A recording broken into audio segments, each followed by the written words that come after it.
Before we dive in, a quick disclaimer. This video is for educational and informational purposes only. I am not a financial advisor, and this is not career advice. The insights shared here are based on my personal experience, industry analysis, and data available as of my research. You should always conduct your own thorough research and consult with a professional before making any significant career or financial decisions. I remember the exact moment I walked out of the Pearson VUE testing center. My brain felt like scrambled eggs, my eyes were burning from staring at the screen for 4 hours. But when I saw that single word on the printout, pass, I felt like I had just been handed a golden ticket. The PMP, the Project Management Professional Certification. I updated my LinkedIn profile before I even got to my car. I imagined the flood of recruiter emails, the immediate 6-figure salary offers, the corner office. This was it. This was the key that unlocked the next level of my career in the United States. And for a couple of years it was. The certificate absolutely opened doors. It got my resume past the HR filters and into the hands of hiring managers. It gave me a seat at tables I previously couldn't get near. But then, around 2023, something started to feel off. The projects I was managing were becoming less about Gantt charts and rigid waterfall plans, and more about rapid iteration, agile sprints, and adapting to AI-driven tools that were changing my industry overnight. That beautiful, expensive certificate hanging on my wall started to feel less like a modern-day passport and more like a history degree. And a terrifying question started creeping into my mind. In this new economy, did I just spend thousands of dollars and hundreds of hours of my life on something that is quickly becoming obsolete? I'm not alone in asking this. Right now, there are over 1.4 million active PMP holders worldwide, with the vast majority of them right here in the US. And I guarantee a huge percentage of them are feeling that same nagging doubt. They're seeing jobs that ask for Agile or Scrum certifications over the PMP. They're watching colleagues without a PMP get promoted faster because they have hands-on experience with new tech. They're looking at the $555 exam fee, the renewal cost, the 60 professional development units they have to earn every 3 years, and they're asking the exact same question you are. Is a PMP certification still worth it in the USA as we head into 2026? That is the question we are going to answer definitively in this video.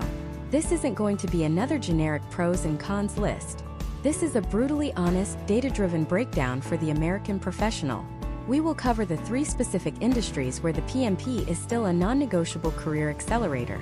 We'll expose the 5 types of professionals who are absolutely wasting their time and money even thinking about the PMP. And most importantly, I'll reveal the top 3 alternative certifications and skills that are delivering a much higher return on investment in today's job market. By the end of this video, you will know with 100% certainty whether the PMP is your golden ticket or a golden trap. So let's get into it, starting with the biggest myth about the PMP salary bump that almost everyone gets wrong. Okay, let's talk about that magical number you always hear. The 20% salary increase. Boot camps, training courses, and LinkedIn gurus love to throw this figure around. Get your PMP and instantly boost your salary by 20%. It's plastered on every advertisement. And the Project Management Institute's own earning power survey seems to back it up, showing that PMP holders in the US earn, on average, a significant premium over their non-certified peers. But here's the dangerous truth they don't tell you. That number is a statistical ghost. It's an average, and averages are liars. They hide the brutal reality. For every person who gets a 35% raise, there's someone else who gets a measly 2% bump, or worse, nothing at all. They get the certificate, update their resume, and then crickets. Their boss says, "That's great, congratulations," and then hands them the same old paycheck. So why does this happen? Why does the PMP turn one project manager into a 6-figure superstar and leave another feeling completely ripped off? It's because the PMP certification is not a magic wand. It is a powerful amplifier. It doesn't create value out of thin air. It takes the value you already have, your experience, your industry knowledge, your location, and multiplies it. If you have a weak foundation, amplifying it won't do much. It's like putting a high-end microphone in front of someone who can't sing. It just makes the bad singing louder. To truly unlock that legendary salary bump, you need to understand what I call the PMP salary trifecta. It's the 3-legged stool that your future earning potential will stand on. If any one of these legs is weak, the whole thing wobbles and you risk falling flat. The 3 legs are your industry, your location, and your pre-existing experience. Let's break down each one because this is where the money is really made or lost. First, let's talk industry. A PMP is not valued equally across all sectors of the U.S. economy. It's a harsh reality. A project manager in one field is not the same as a project manager in another, even if they have the same certificate. Think about it. Where are the highest stakes? Where do projects have colossal budgets, insane complexity, and catastrophic consequences for failure? That's where the PMP shines brightest. We're talking about information technology, especially in areas like cybersecurity, cloud migration, and AI implementation. In these fields, a single mismanaged project can cost a company millions, not just in lost revenue, but in security breaches and reputational damage. So a company like Amazon, Microsoft, or a fast-growing SaaS startup will gladly pay a massive premium for a PMP-certified project manager who can prove they know how to navigate that minefield. They see the PMP not as a piece of paper, but as an insurance policy. Then you have government contracting in aerospace. Think Boeing, Lockheed Martin, Northrop Grumman. These are billion-dollar, decade-long projects. Building a new fighter jet or a satellite system is the definition of high-stakes project management. The U.S. government often mandates or heavily prefers PMP certification for the project leads on these contracts. Here, the PMP isn't just a nice-to-have, it's a ticket to the game, and the salaries reflect that. Next up is healthcare and pharmaceuticals. With the rollout of new medical technologies, electronic health record systems, and the insane complexity of drug trials and FDA approvals, project management has become mission-critical. A delay in a clinical trial can cost a pharmaceutical giant hundreds of millions of dollars in potential revenue. A PMP in this space, who understands the regulatory hurdles and the scientific process, is worth their weight in gold. Now let's contrast that with other industries. What about, say, marketing or nonprofit event planning? Can a PMP be useful there? Absolutely. But is a company going to offer a 25% raise for it? Probably not. The project budgets are smaller, the risks are lower, and the methodologies are often less rigid. The perceived value of that formal PMP certification just isn't as high. So the first question you have to ask yourself isn't, should I get a PMP? It's, how much does my industry value a PMP? Because the answer to that question will dictate a huge chunk of your potential return on investment. That brings us to the second leg of the trifecta: location. Your zip code is your financial destiny as a project manager. The exact same PMP with the exact same experience in the exact same industry will have a wildly different value in San Francisco, California versus Springfield, Missouri. This isn't just about cost of living. Yes, you'll get paid more in New York City than in Omaha, Nebraska. That's obvious. But it's deeper than that. It's about the density of project-based work and the concentration of high-value companies. Think of cities as ecosystems. A city like Austin, Texas, Seattle, Washington, or the Raleigh-Durham Research Triangle in North Carolina are teeming with tech companies, biotech firms, and massive construction projects. They are hyper-competitive environments where companies are fighting tooth and nail for top talent. In that environment, a PMP is a key differentiator. It gets your resume to the top of the pile. Recruiters specifically search for it. In these PMP hot zones, the demand outstrips the supply of highly qualified project managers, which naturally drives salaries through the roof. Conversely, if you're in a city with a less dynamic, less project-oriented economy, the PMP has less power. If there are only 3 major companies in your town hiring project managers, and they've never cared about the PMP before, you getting certified isn't going to magically change their entire hiring culture. You might get a small bump, but you won't see that life-changing leap. The ecosystem simply can't support it. So before you invest a single dollar in PMP training, you need to do a geographical audit. Go on LinkedIn, go on Indeed, and search for PMP-required jobs within a 50-mile radius of your home. See who is hiring. See what they are paying. Is it a barren wasteland or a thriving jungle of opportunity? Don't just hope the jobs will appear. Confirm they already exist. Because your PMP is only as valuable as the market you're trying to sell it in. And that brings us to the third and most important leg of the stool, your experience. This is the one that trips everyone up. The PMP is an experience accelerant, not an experience replacement. Too many people with only the bare minimum of experience, the 3 years required for the application, rush to get their PMP thinking it will let them leapfrog a decade of career progression. They think it's a shortcut to a senior-level salary. It is not. Here's how it really works. Imagine you have 5 years of solid project coordination experience. You get your PMP. You might see a 10 to 15% salary increase, or be able to land a true project manager title for the first time. That's a fantastic outcome. It's a solid step up. Now imagine a different person. She's been a project manager for 12 years.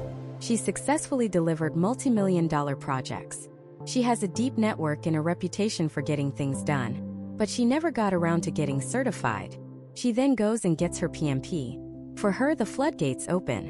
Why? Because she has a proven track record that she can now validate with a globally recognized credential. The certification silences any doubt a hiring manager might have. It checks a box for HR filters.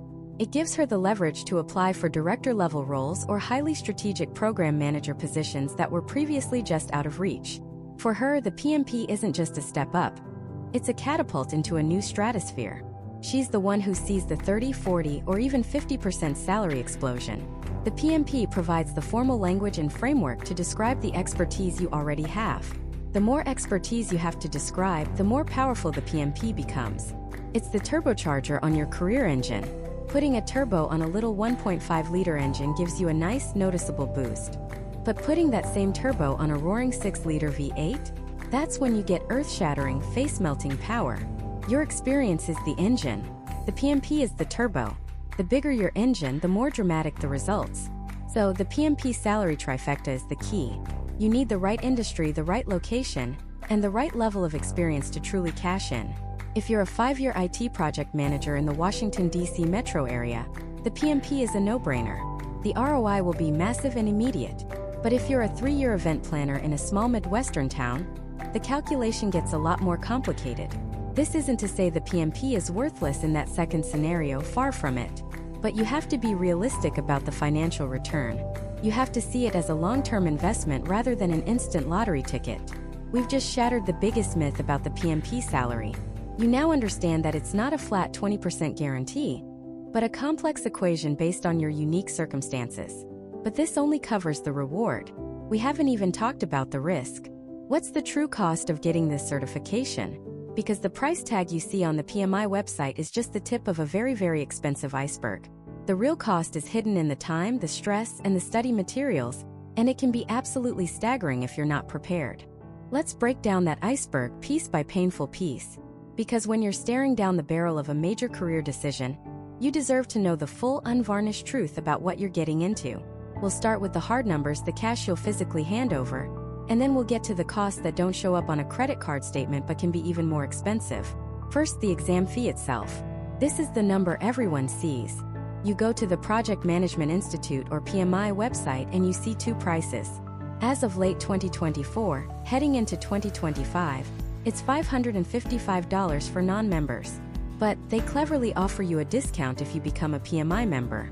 The membership costs $129 a year, plus a $10 application fee. With that membership, the exam fee drops to $405. So let's do the math. $139 for the membership plus $405 for the exam. That's $544. So right out of the gate, you save a whopping $11 by becoming a member. But the real benefit of the membership is getting a free digital copy of the PMBOK guide, the holy book of project management, which we'll talk about later. So let's set our baseline cost, the absolute minimum you'll spend just to sit for the test, at $544. That's your ticket to the show. But you can't even buy that ticket without meeting a prerequisite. And this is where the costs really start to spiral. PMI requires you to have 35 hours of formal project management education. 35 contact hours, as they call it. And you have to prove it. So how do you get these hours? You've got 3 main paths ranging from ouch, that's expensive to oh my god, I need a second mortgage. Path number 1 is the academic route. If you took a project management course in college, that might count. But if you haven't and you decide to go to a local community college to get your hours, you could be looking at several hundred if not thousands of dollars depending on the institution. It's generally not the most efficient path, but it's an option. Path number 2 is the most popular and the most advertised, the PMP Bootcamp. You've seen the ads.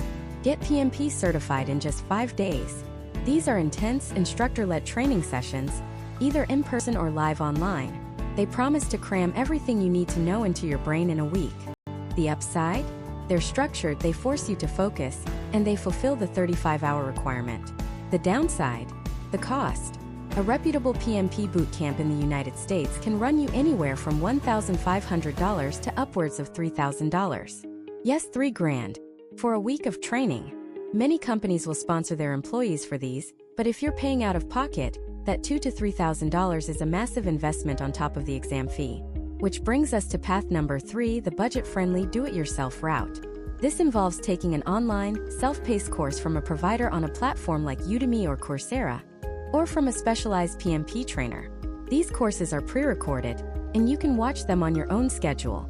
The quality has gotten incredibly good over the years, and they are officially recognized by PMI to fulfill the 35-hour requirement. The cost? It's a world of difference.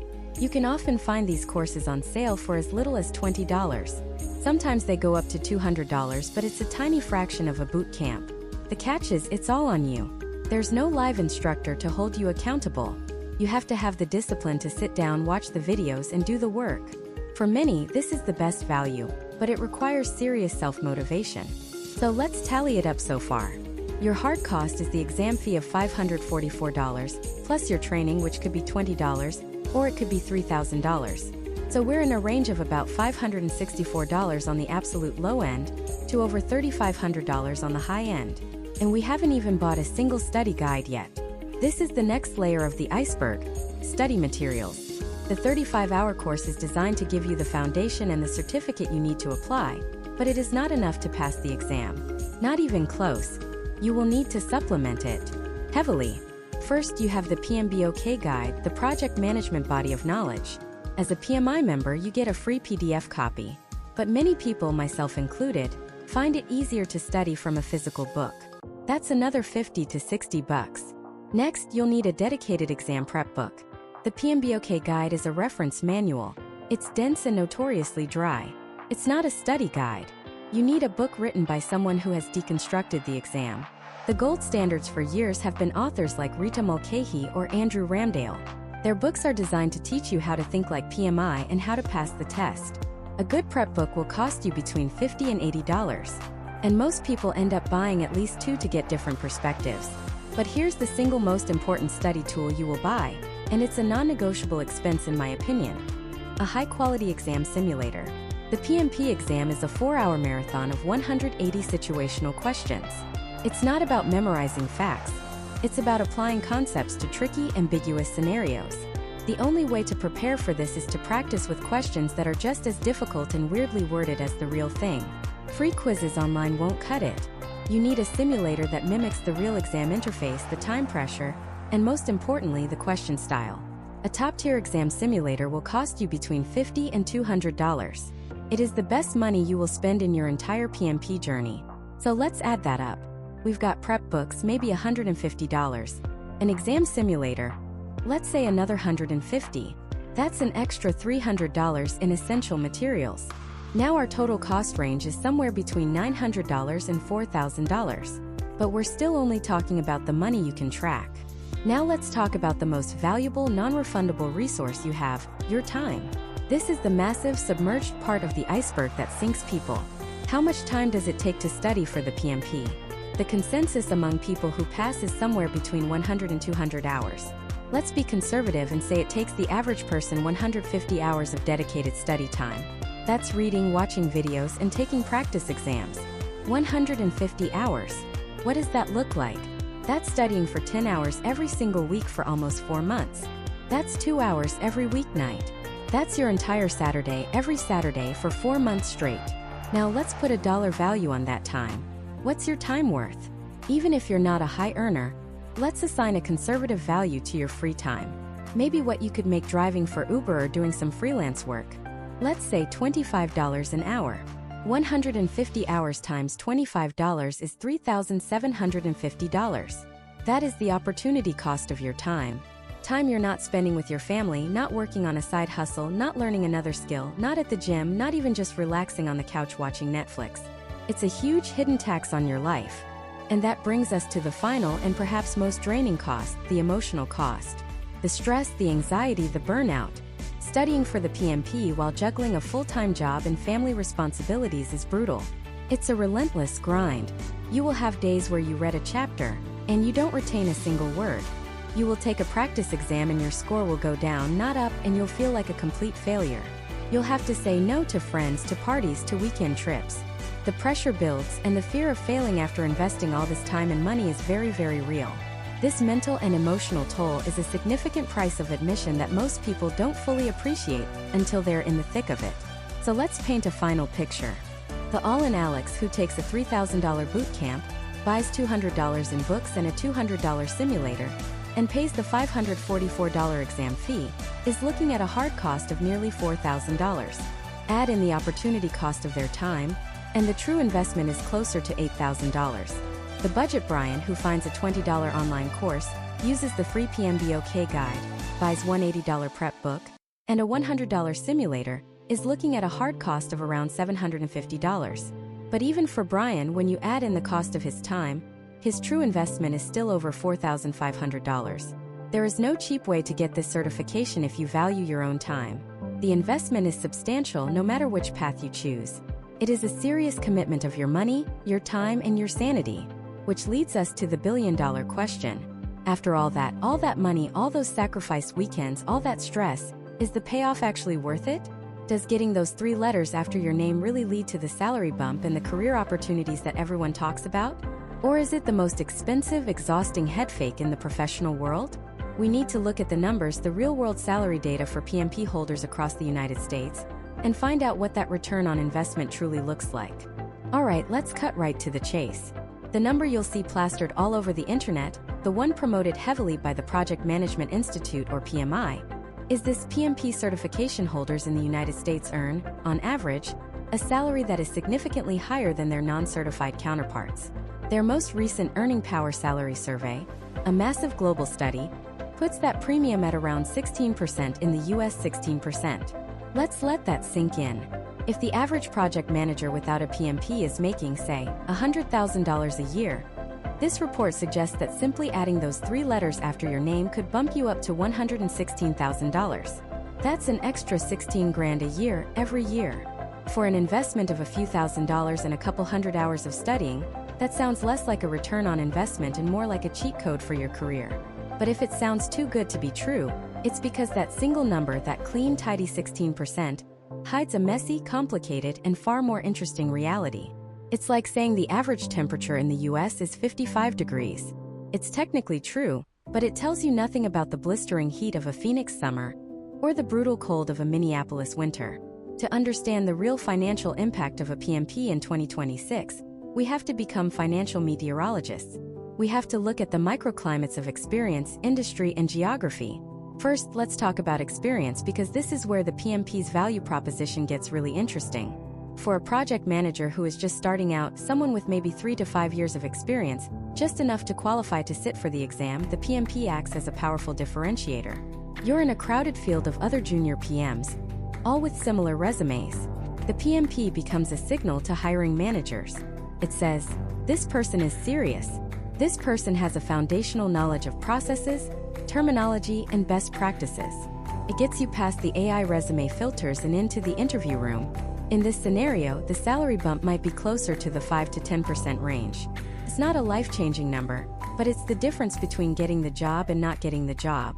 It's the foot in the door to a higher-paying company or a more prestigious project. Now let's fast forward.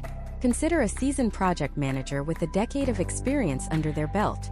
They've led complex projects, managed large teams, and navigated corporate politics. They know their stuff.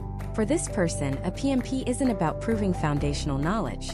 It's about validating a decade of hard-won experience with a globally recognized standard. It's a credibility play.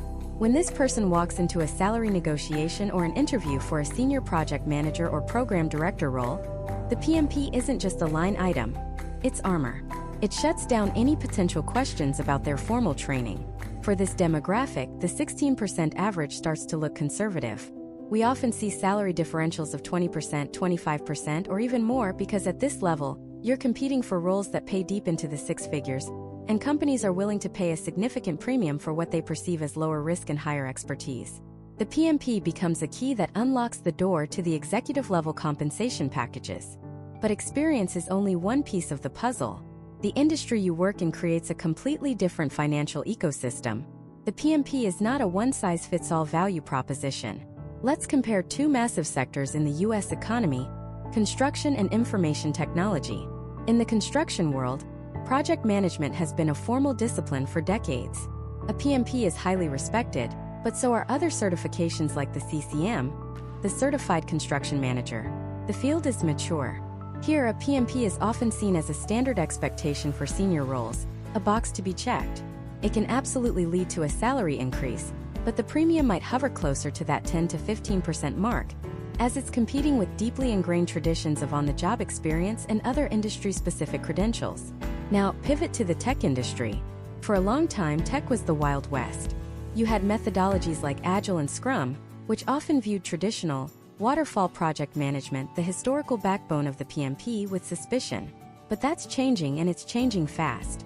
As tech companies have grown into massive, multi-billion-dollar enterprises, they've realized they need more rigor, more structure, and more predictable outcomes. They need people who can manage enormous, multi-year projects with hybrid methodologies, blending the speed of Agile with the discipline of traditional planning. A project manager with a PMP and a deep understanding of Agile principles is suddenly a unicorn. They can speak both languages. They can bridge the gap between the freewheeling development teams and the C-suite that demands budgets, timelines, and risk reports. In this environment, the PMP salary premium can skyrocket.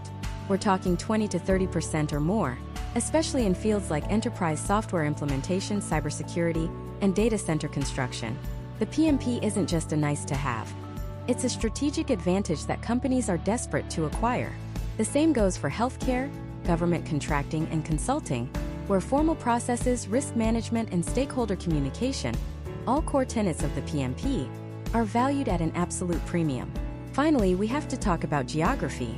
Your zip code has a massive impact on your PMP's earning potential.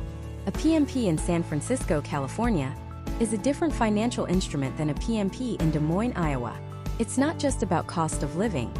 It's about the concentration of industries and the competition for talent. In major metropolitan hubs like New York City, Boston, Seattle, or Washington, D.C., the demand for certified project managers is immense. These are the headquarters for Fortune 500 companies, massive consulting firms, and tech giants. The projects are bigger, the budgets are larger, and the salaries are higher across the board. In these markets, the PMP acts as a multiplier on an already high base salary. A 20% premium on a $150,000 salary in a high cost of living area is a staggering $30,000 raise. However, does that mean the PMP is worthless in a smaller market? Absolutely not. In fact, its impact can be just as profound, but in a different way. In a city like Kansas City or Raleigh or Salt Lake City, there may be fewer project management roles overall, but there are also far fewer PMP holders. In this context, the PMP makes you a big fish in a smaller pond. It can be the single factor that sets you apart from every other local candidate, allowing you to command a salary that is significantly above the regional average. You might not be making San Francisco money, but you'll be at the absolute top of your local market, enjoying a fantastic salary with a much lower cost of living.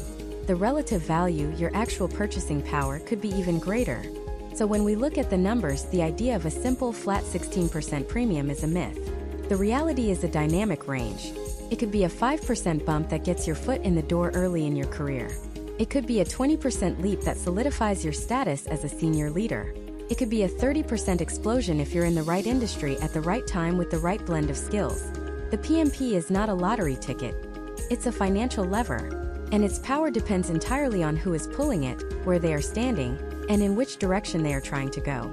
The financial return is undeniably there, but it's not a guarantee, it's an opportunity.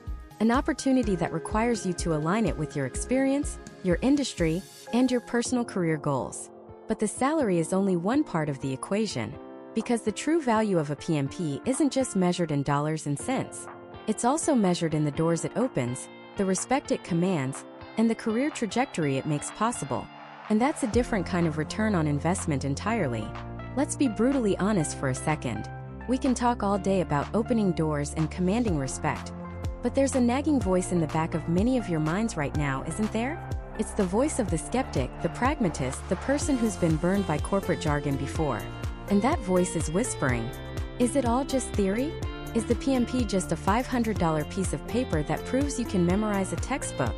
This is the single biggest, most legitimate criticism leveled against the PMP, and if we're going to answer whether it's worth it in 2026, we have to face this head-on, because we've all met that person, the PMBOK purist, the one who can quote the 49 processes in their sleep but can't manage a two-person team out of a paper bag. They treat the PMBOK guide like a sacred text, not a framework. They try to apply heavy-duty, waterfall-style change control processes to a 5-day Agile sprint.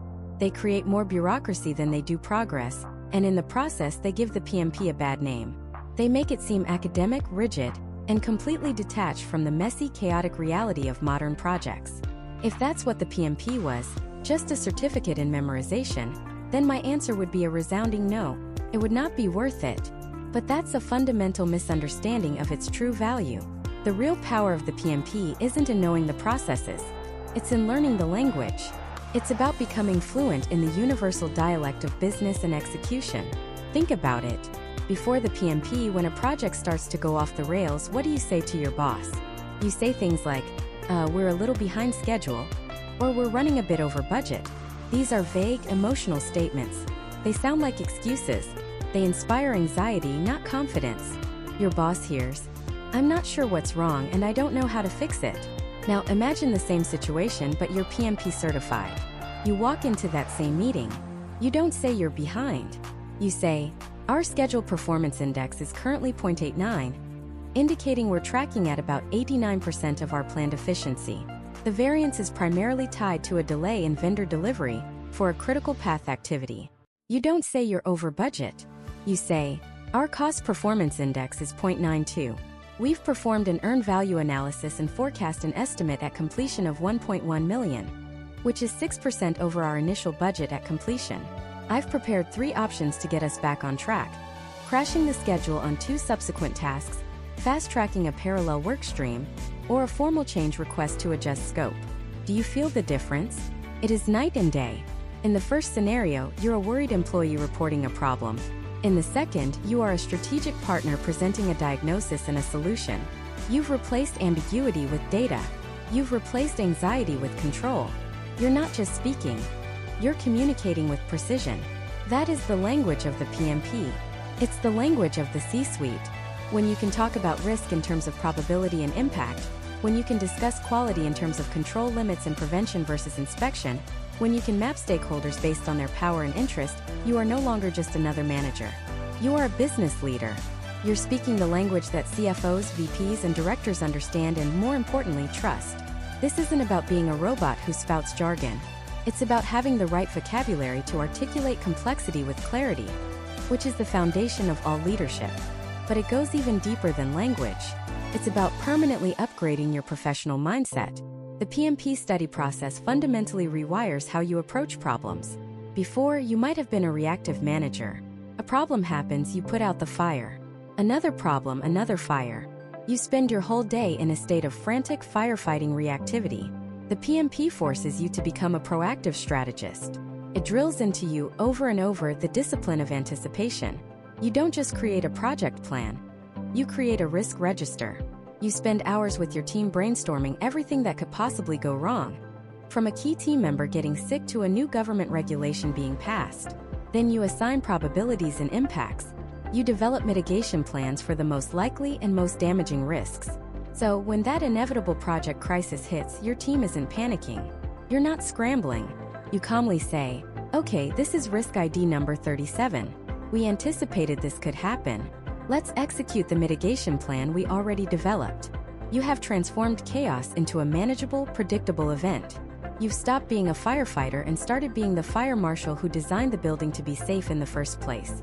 This proactive, risk-aware mindset is perhaps the single most valuable asset a project leader can possess, especially as we look toward 2026. Why? Because the world is only getting more complex, more uncertain. We're dealing with distributed global teams, increasingly complex technology stacks, and the disruptive force of AI changing how work gets done. In this environment, a reactive manager is a liability. A proactive, PMP-trained strategist is an absolute necessity. AI can generate a Gantt chart in seconds, can automate task assignments, but it cannot sit in a room with a nervous client, decode their unspoken fears, and build a stakeholder engagement plan to turn them from a resistor into a champion. AI can't anticipate the nuanced, human-centric risks that threaten a project's success. That requires a trained strategic mind. The PMP doesn't teach you how to manage tasks. Software can do that. It teaches you how to lead people, manage uncertainty, and communicate with influence. It future-proofs your career by honing the very skills that cannot be automated. So, when people ask if the PMP is just a piece of paper, they're asking the wrong question. They're confusing the certificate with the transformation. Getting the letters after your name isn't the real prize. The prize is the person you have to become to earn them. You become someone who sees the future, not just the present. You become someone who speaks the language of value, not just the language of effort. You become the calm in the center of the storm, the one who has a plan when everyone else is panicking. And that transformation from a task manager to a strategic leader is worth infinitely more than the exam fee. It's a promotion you give yourself, one that pays dividends for the rest of your career. But this strategic advantage comes at a cost, not just in dollars but in a resource that's even more precious, your time. And the journey to get that piece of paper is a project in itself, one that many people fail before they even begin. So, what does it really take to pass the PMP exam in 2026? We need to talk about the brutal reality of the preparation. Let's be blunt. Preparing for the PMP exam is not like studying for a college final. It's not about cramming for a week, chugging energy drinks, and hoping for the best. This is a professional gauntlet. It's a campaign. And the first casualty of this campaign is almost always your social life. The single biggest misconception people have is underestimating the sheer volume of time required. We're not talking about 20 or 30 hours. The consensus among thousands of successful PMP holders is a commitment of between 100 and 200 hours of focused, dedicated study. Let that sink in.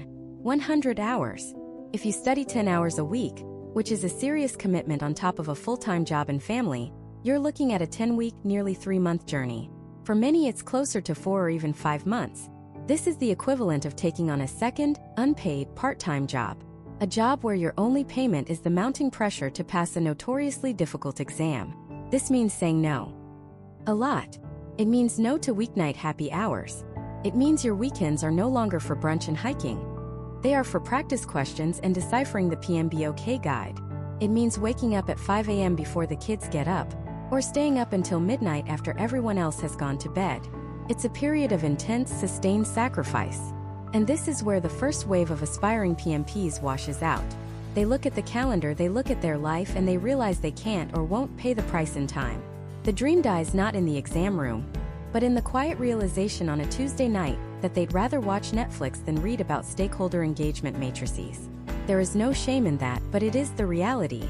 But let's say you're willing to sacrifice the time. You're ready. What are you actually doing during those 150 hours? You're attempting to conquer a mountain of information. The PMP curriculum is vast. You have the PMBOK guide, the Agile practice guide, and a whole ecosystem of other materials. But here's the critical part that trips everyone up in 2026. This is not about memorization. The days of just memorizing the 49 processes and their inputs, tools, techniques, and outputs, the ITOs, are long, long gone. If your study plan is built on flashcards of ITOs, you are setting yourself up for failure. The modern PMP exam is a test of judgment. It's almost entirely situational. Every question is a mini case study. You are a project manager in this situation. Your key stakeholder does this. Your team discovers this problem. What do you do next? And the answers are all plausible. There's no obviously wrong choice. There's a good answer, a better answer, and the PMI-approved best answer. To pass, you have to learn to think like PMI. You have to internalize their philosophy. It's like learning a new language. You can't just memorize the dictionary. You have to understand the grammar, the syntax, the idioms. You have to be able to form original, coherent thoughts. The PMP requires you to learn the PMI dialect of project management, and that's a far more complex task than simple memorization. This leads to the third, and perhaps most difficult part of the reality, the mental game. The journey is a roller coaster. You'll start out with a surge of motivation. You buy the books, you sign up for a course, you feel like you're on top of the world. Then, about 4 or 5 weeks in, you hit the wall. It's called the Valley of Despair. You're doing practice questions and your scores are stuck at 55%. You feel like you're reading the same concepts over and over, but nothing is sticking. You see your friends posting vacation photos while you're trying to understand the difference between control quality and validate scope for the 10th time. This is where the self-doubt creeps in. Am I smart enough for this? Is it even worth it? Maybe I should just quit. Every single person who has passed the PMP has felt this. The difference is that they pushed through it. They understood that hitting a plateau is part of the process.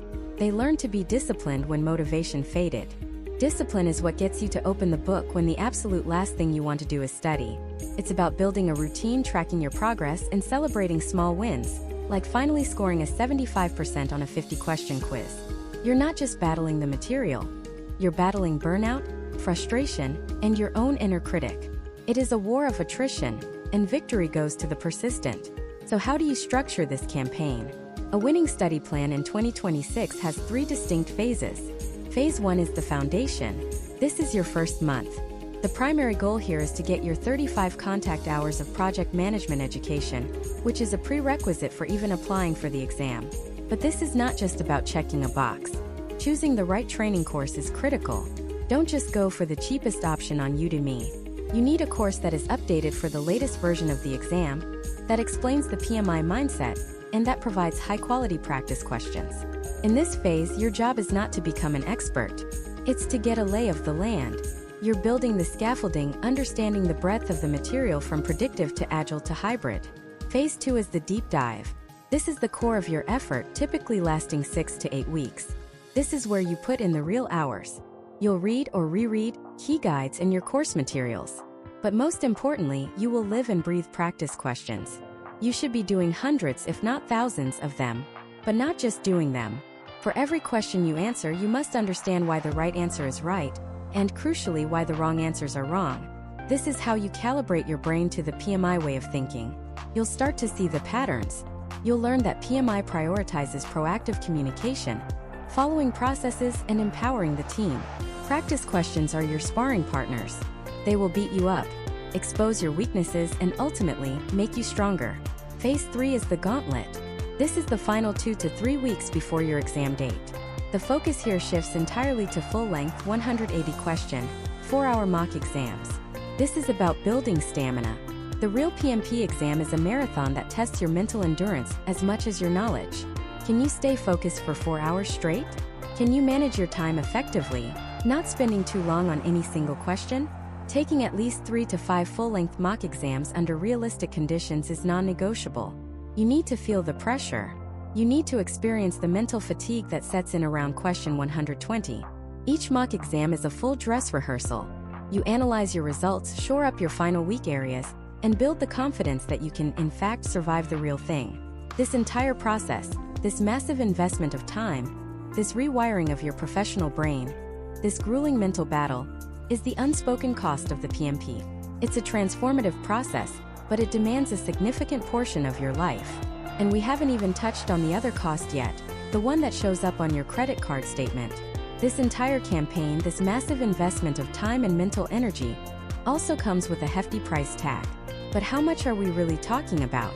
From boot camps to exam fees to hidden costs you never see coming. Let's break down the dollar-for-dollar investment required to get those 3 letters after your name.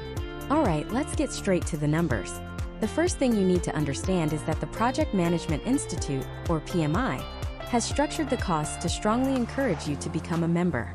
Think of it like a Costco membership for your career. The annual PMI membership fee is currently $139. Now you might think, great, another subscription. But hold on. The PMP exam fee for a non-member is $555. For a PMI member, it's $405. Let's do some quick math. $139 for the membership plus $405 for the exam is $544. That's $11 cheaper than just taking the exam as a non-member. So, for less money, you get the exam and a full year of membership benefits, the most important of which is a free digital copy of the PMBOK guide, the very book the exam is based on. Not buying the membership is literally throwing money away. So let's lock that in. Your baseline, non-negotiable starting cost is about $544. Now for the big one, the single largest variable in your entire PMP journey. The mandatory 35 hours of project management education. This is where you can spend as little as a pizza dinner or as much as a down payment on a car. Your choice here will define your entire prep experience. Let's break it down into 3 tiers. First, you have the budget path. This is the world of self-paced, online courses from platforms like Udemy or Coursera. You'll see names like Andrew Ramdale or Joseph Phillips pop up again and again. They're legends in this space for a reason. You can often snag one of their comprehensive 35-hour-plus courses on sale for as little as $20, maybe $30. The absolute ceiling here is around $200. The upside is obvious. It's incredibly cheap and you can study at 2 a.m. in your pajamas if you want. The downside? It demands an iron will. You are the lone wolf, navigating the dense jungle of the PMBOK guide with only a video guide. There's no instructor to ask questions in real time, no classmates to form study groups with. It's all on you. If you are a highly disciplined, self-motivated learner, this path can be a massive win. But if you need structure and accountability, it can be a recipe for procrastination and failure. That brings us to Tier 2, the guided expedition. This is the most common and, for many, the most effective path, the Authorized Training Partner or ATP Bootcamp. These are intensive, multi-day courses, either virtual or in-person, taught by PMI-vetted instructors using PMI-approved materials. This isn't just some random person's interpretation of the content, it's the official stuff. The cost here jumps significantly, typically ranging from $1,000 to $2,500. So why would anyone pay this when a $20 course exists? Because you're paying for structure, expertise, and momentum. You're in a class with other aspiring PMPs, you have a live instructor to answer your most specific, nuanced questions, and you're immersed in the material for days on end. These boot camps are designed to get you from zero to exam ready in the shortest, most efficient time possible.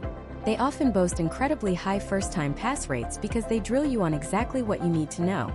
It's a serious investment, but it dramatically increases your odds of success. Finally, there's Tier 3, the premium experience. This includes university-led certificate programs or high-end, in-person corporate training. We're talking costs that start at $3,000 and can easily go up from there. These programs are often more academic, offering a deeper, more foundational understanding of project management principles, sometimes even with college credit. This is the path for people whose company has a generous training budget or for those who want the most prestigious name on their resume. It's a fantastic option, but for the sole purpose of passing the PMP exam, it can be overkill. So we have our core costs, the PMI bundle and the 35-hour training. But this is where most people stop calculating, and it's a huge mistake. The real pros know about the hidden costs, the ones that can make or break your budget and your study plan. First up, study materials beyond your main course. No matter how good your bootcamp is, you are going to need an exam simulator. This is non-negotiable. An exam simulator is a software tool that mimics the real PMP exam with hundreds, or even thousands of realistic situational questions. It's like a boxer sparring before a title fight. You have to get used to the pressure, the timing, and the tricky wording of the questions. Trying to pass the PMP without a good simulator is like trying to learn to swim by reading a book about it. It's not going to end well. Top-tier simulators like Prepcast or the TIA exam simulator from Andrew Ramdale will cost you between $100 and $200. Mark my words, this will be the best money you spend in your entire preparation. Next are the physical books and study guides. That free digital PMBOK guide is great, but many people find a 700-page PDF impossible to study from. Buying a physical copy can cost you another $60 to $100. And then there are the legendary prep books like Rita Mulcahy's PMP Exam Prep, which has been a gold standard for years. That's another $50 to $80. These aren't strictly necessary if your bootcamp materials are good, but they are powerful supplements. Now for a cost I hope you never have to pay, the exam retake fee. If you fail, the price to try again is $275 for members. This is where the value of investing upfront becomes painfully clear. Spending an extra $150 on a quality exam simulator to ensure you pass the first time is infinitely better than saving that money, failing, and then having to pay $275 just to get back in the ring, not to mention the psychological toll of failing. And finally, there's the long-term cost. The PMP isn't a one-time achievement. It's a commitment. To maintain your certification, you have to earn 60 professional development units, or PDUs, every 3 years. You also have to pay a renewal fee, which is $60 for members. Now you can earn all 60 PDUs for free by attending webinars, volunteering, or even just reading books and listening to podcasts. But you can also earn them by attending industry conferences or taking further courses, which can cost hundreds or even thousands of dollars. So, over each 3-year cycle, you can expect to spend anywhere from $60 to well over $1,000 to keep your PMP active. So let's tally it all up. Let's create 3 realistic profiles. First, the scrappy self-starter. You join PMI and book your exam for $544. You grab a Udemy course on sale for $30 and you wisely invest $150 in a top-tier exam simulator. Your total investment is $724. A fantastic price, but it comes with a high risk and requires incredible self-discipline. Second, the strategic professional, which is the most common path. You've got the $544 for the PMI bundle. You invest $1,800 in a reputable online ATP bootcamp that fits your schedule. You also buy that $150 simulator to drill on the weekends. Your total investment is $2,494. This is the sweet spot for most people, balancing costs with a very high probability of success. Finally, we have the all-in investor. You pay the $544 to PMI. Your company pays for a premium in-person bootcamp for $3,500. You buy 2 different exam simulators and a couple of physical books to be extra prepared, adding another $300. Your total investment is $4,344 or more. This is the path of maximum support and resources, designed for a guaranteed pass. So there you have it. The true cost to get PMP certified in 2026 can range from around $700 to over $4,000. It's a spectrum, and where you fall on it depends on your budget, your learning style, and your tolerance for risk. These numbers can feel intimidating.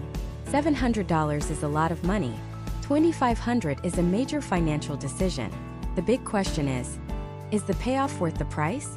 What's the real return on this investment? Let's break that down.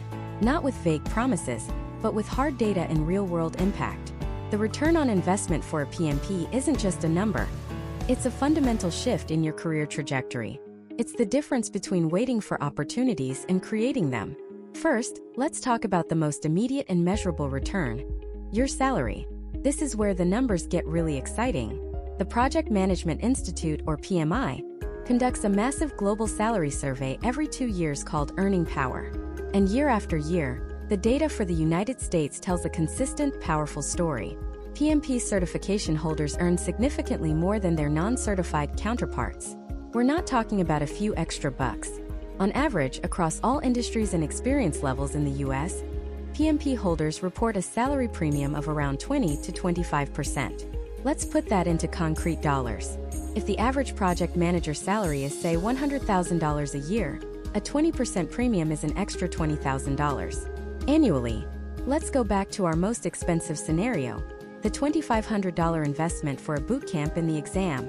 With a $20,000 salary bump, you've made your entire investment back in less than 2 months. After that, it's pure profit year after year. The return on investment isn't just good, it's staggering.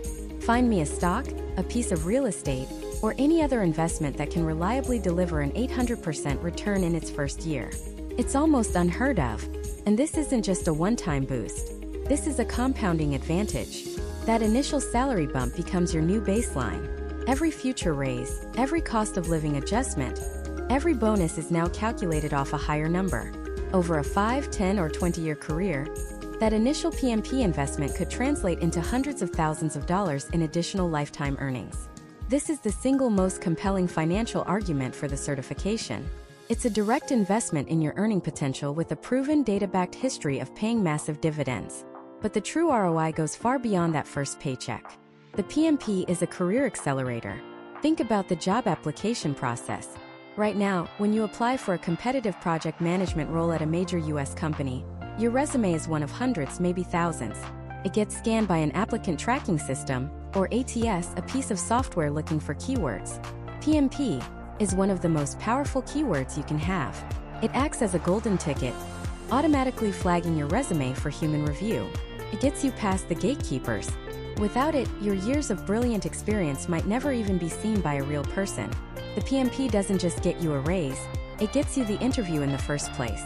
Once you're in the room, or on the Zoom call, the PMP continues to work for you. It's an instant credibility booster.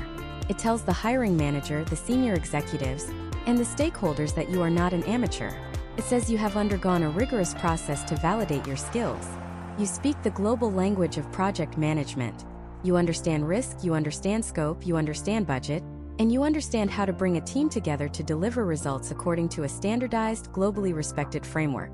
It removes a massive question mark that hangs over non-certified candidates.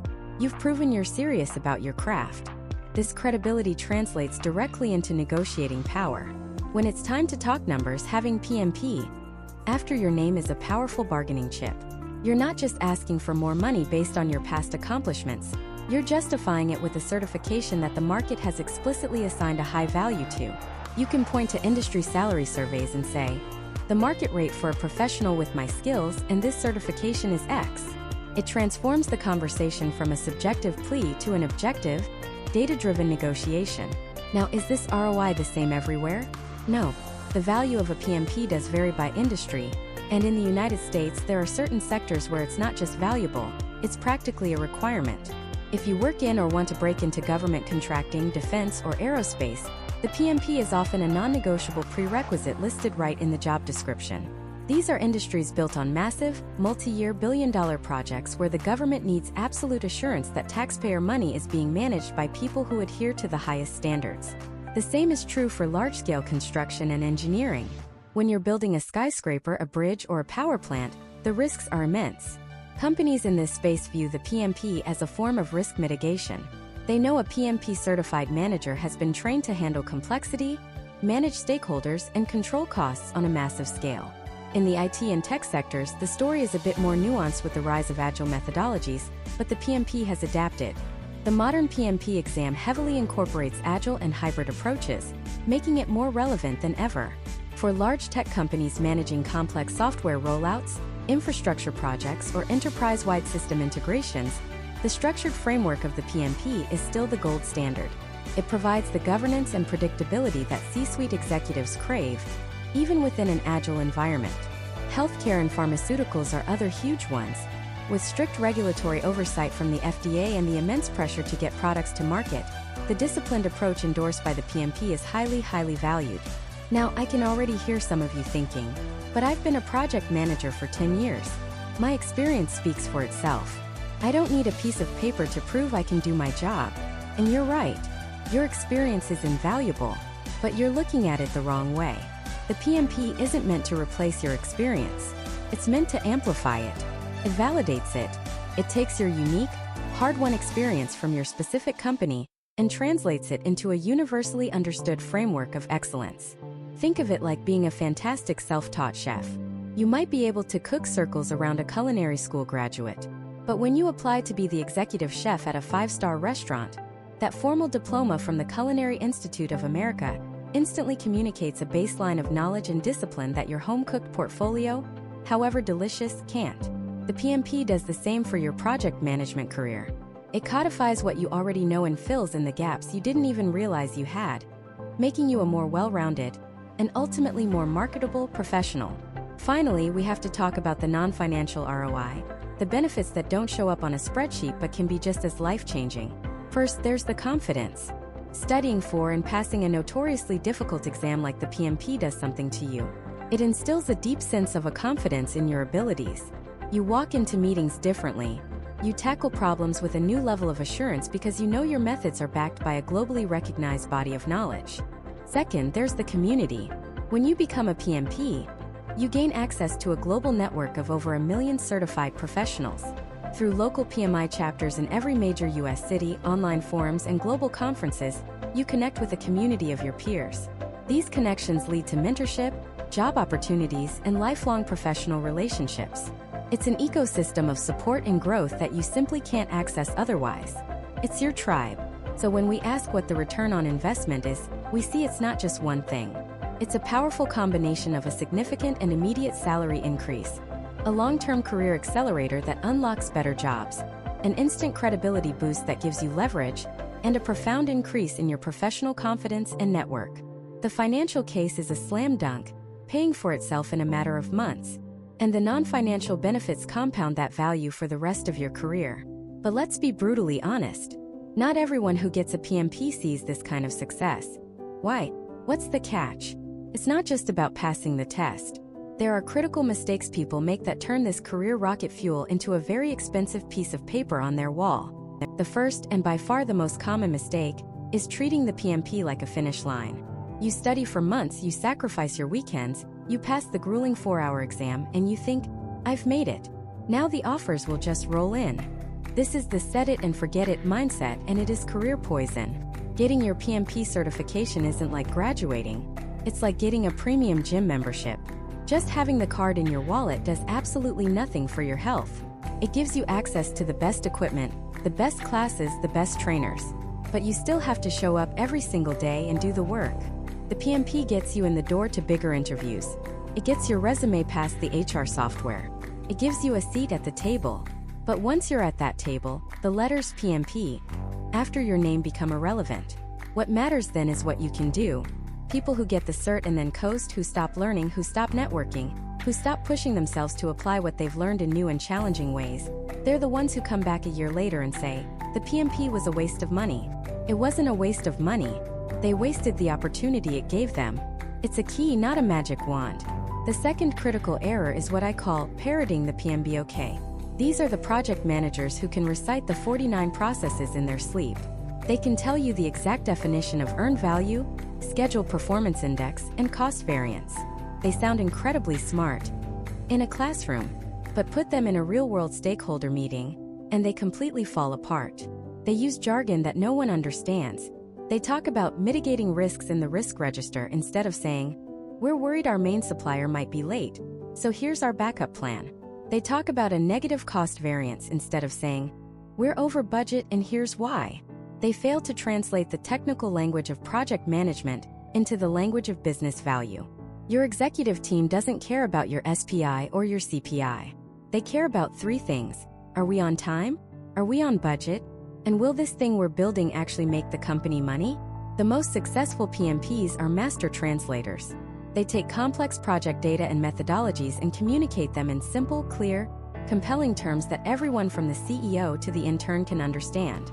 If you can't explain your project's status and its value without using a single piece of PMP-specific jargon, you haven't mastered the craft, you've only memorized the textbook. This leads directly to the third mistake, which is arguably the most damaging, forgetting that projects are about people, not processes. The PMP framework is brilliant for creating structure, for managing scope, and for tracking progress. It gives you the scaffolding, but people are the ones who actually build the building. I once worked with a PMP who had a perfect project plan. Every task was detailed, every dependency was mapped, every risk was logged. On paper, it was a work of art. But in reality, the project was a disaster. Why? Because he was a terrible leader. He didn't listen to his team. He dismissed their concerns, ignored their feedback, and treated them like cogs in his perfectly designed machine. Team morale was in the gutter, and talent was walking out the door. He had the P for project and the P for professionalism down, but he completely forgot the M for management. Management is leadership. It's emotional intelligence. It's knowing how to motivate someone who's burned out. It's knowing how to negotiate a truce between 2 warring departments. It's knowing how to have a tough conversation with a stakeholder without burning the bridge. The PMP exam has gotten better at testing these power skills, but the real test is on the job every single day. You can have the best processes in the world, but if you can't lead and inspire the human beings who execute those processes, you will fail. Your projects will fail, and your expensive certification will mean nothing. Now for mistake number 4. The PMP hammer syndrome. You know the old saying, if all you have is a hammer, everything looks like a nail. For some newly certified PMPs, the PMBOK guide becomes their hammer. They feel this immense pressure to use every tool, every technique, every document template they learned on every single project, no matter how big or small. They'll try to create a 50-page project charter and a full-blown work breakdown structure for a project that's supposed to take 2 people 3 weeks to complete. They drown their team in unnecessary paperwork and pointless meetings, all in the name of doing project management by the book. This is a catastrophic misunderstanding of what the PMP is all about. The PMP doesn't give you a rigid, one-size-fits-all instruction manual. It gives you a massive, comprehensive toolbox. The mark of a true professional isn't knowing how to use every tool. It's knowing which tool is right for the job. Sometimes, you need the heavy-duty predictive waterfall approach with rigorous change control. Other times, a simple Kanban board and a daily stand-up is all you need. The goal is not to perform the rituals of project management. The goal is to deliver value, efficiently and effectively. The best PMPs are pragmatic and adaptable. They tailor their approach to fit the project, the team, and the company culture. The worst ones try to force the project to fit their rigid, textbook methodology. Finally, there's a more subtle, but equally dangerous mistake: letting the PMP become your identity. This is when the 3 letters after your name stop being a credential and start being a crown. These are the people who can't have a conversation without mentioning they're a PMP. They look down on colleagues who aren't certified. They become resistant to new ideas, especially Agile or Lean concepts, because it's not how the PMBOK says to do it. Their certification, which should be a symbol of their commitment to learning and growth, ironically makes them rigid and closed-minded. They stop being a project leader and become a process cop. This is a trap. The PMP is a tool in your professional toolkit. It is not the sum total of who you are. Your experience, your intuition, your leadership skills, your ability to collaborate. Those are your true assets. The PMP is meant to sharpen those assets, to give them a framework and a common language.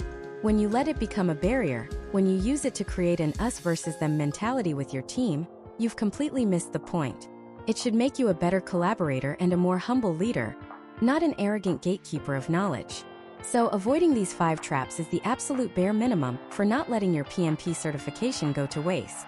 It's the defensive game, but we're not here to just play defense. We're here to win. How do you go on offense? How do you actively, strategically use this certification to not just get a raise, but to fundamentally change your career trajectory? How do you become one of those PMPs who commands a 20, 30, or even 40% salary premium? It's not luck. It's a playbook. And that is exactly what we are going to break down next. The specific actionable strategies to turn your PMP from a line on your resume into a career-defining asset that pays dividends for years to come. Alright, let's open the playbook. This isn't theory. This is a 3-stage rocket designed to launch your career into a new orbit. Stage 1 is the activation. This happens the moment you pass that exam. For the first 90 days, your mission is singular. Translate your new credential into the language of value. Your resume and your LinkedIn profile are not just documents anymore. They are marketing brochures for you, Incorporated. And your new product feature is the PMP. But here's where 99% of people get it wrong. They just add PMP after their name. That's like buying a Ferrari and leaving it in the garage. No, you are going to perform a complete strategic overhaul. Go back to every single job description on your resume, every bullet point, and you're going to rewrite them through the PMP lens. You didn't just oversee a project. You directed a cross-functional team of 12, leveraging Agile methodologies to deliver a critical software update 15% ahead of schedule and 10% under budget, directly resulting in a projected $250,000 increase in annual recurring revenue. See the difference? You're not just listing tasks. You're speaking the language of business outcomes, risk mitigation, and stakeholder value. The very language the PMP taught you. You're going to quantify everything. Use the formulas. Use the terminology. Your LinkedIn summary is no longer a passive description of your past. It's an active, forward-looking statement about the value you will bring to your next role. Something like, PMP certified project leader with a track record of rescuing at-risk projects and delivering complex initiatives. Expert in predictive, agile, and hybrid frameworks, focused on translating business strategy into tangible results and maximizing ROI. You are actively recasting your entire professional story. This isn't just about getting past an HR filter. It's about making it impossible for a hiring manager or a senior leader to see you as anything other than a high-impact strategic asset. That's stage 1. Stage 2 is the demonstration. This is the next 6 to 18 months. The certificate is on the wall, your profiles are updated, now you have to prove it in the real world. This is where you go from having the credential to being the expert. You're going to become the most valuable project manager in your organization. How? First, you volunteer. You actively seek out the projects that nobody else wants. The messy ones. The ones that are on fire. Why? Because those are the projects with the highest visibility. When you take a failing project and, using your PMP toolkit, your risk register, your stakeholder engagement plan, your change control process, and you turn it around, you don't just look good. You look like a magician. You start talking the talk in every meeting. When someone says, "We need to get this done faster," you don't just nod. You say, "Okay, let's look at crashing versus fast tracking. What are the cost and quality implications of each? Let's make a data-driven decision." You start creating templates for your team. A simple risk register, a one-page project charter. You're not being a know-it-all. You're systemizing success. You're making everyone's job easier. You are demonstrating day in and day out that your PMP isn't just a piece of paper. It's a new operating system for how you think and work. And critically, during this stage, you document your wins. You create a brag book, not for your ego, but for your career. Every time you save the company money, every time you deliver a project ahead of schedule, every time you successfully navigate a major project risk, you write it down. You quantify it. Implemented a new quality control process that reduced rework by 30%, saving an estimated 400 man-hours. This book becomes your arsenal for performance reviews, for promotion discussions, and for future job interviews. You're not just saying you're good. You're presenting an undeniable portfolio of evidence. This brings us to stage 3, the apex. This is the long game, 18 months and beyond. Your PMP is no longer your primary selling point. It's the solid foundation upon which you've built your reputation as a leader. Now, you leverage that foundation to climb higher. This is where you stop just managing projects and you start leading programs and portfolios. You use your proven track record to ask for more responsibility. You say to your boss, "I've successfully delivered these 5 projects. I want to take on the entire product line initiative. I want to manage the portfolio." This is also where you look at the landscape of 2026 and beyond. You see AI automating the simple tasks, the scheduling, the reporting, and you don't fear it. You embrace it. Because your value isn't in creating a Gantt chart. Your value is in the human element the PMP framework champions. Leadership, communication, conflict resolution, strategic alignment. AI can't negotiate with a difficult stakeholder. It can't inspire a burnt-out team. It can't look at the company's 5-year strategic plan and align a project portfolio to meet it. But you can. Your PMP training becomes your competitive advantage against automation. And at the apex stage, you start stacking your credentials. The PMP is your bachelor's degree in project leadership. Now, what's your master's? Is it the PMIACP for deep Agile expertise? Is it a program management professional, a PGMP, to formalize your leadership of larger initiatives? Is it a certification in change management? You use the PMP as a launchpad, not a final destination. You become a lifelong learner, constantly adding tools to your belt, making yourself more and more indispensable. So after all of this, the studying, the exam, the cost, the 3-stage playbook to activate, demonstrate, and leverage it, we come back to the one question that started it all. Is a PMP certification still worth it in the USA in 2026? And the answer is, the question is flawed. It's the wrong question to ask. It's like asking if a gym membership is worth it. For the person who goes once in January and then never again, it is a complete waste of money. But for the person who shows up every day, who puts in the work, who uses the tools, who follows a plan, that membership is priceless. It transforms their health, their confidence, their entire life. The PMP is exactly the same. The certificate itself has no inherent value. It is a dormant power. It is a key. Getting the PMP is not the finish line. It is the starting gun. Its value is not determined by PMI, or by the job market, or by me. Its value in 2026 and every year after will be determined entirely by what you do with it. If you think you can pass the exam, slap it on your resume, and wait for the job offers and salary bumps to roll in, then no. It is absolutely not worth it for you. Save your money. But if you see it as the beginning, if you're willing to follow the playbook, to overhaul your professional identity, to become an evangelist for project excellence in your organization, to relentlessly document your value, and to use it as a foundation for a lifetime of learning and leadership, then the PMP is not just worth it. It is one of the single greatest investments you can make in your professional future. It becomes the lever you use to move your world. The question isn't whether the PMP is worth it. The only question that matters is, are you?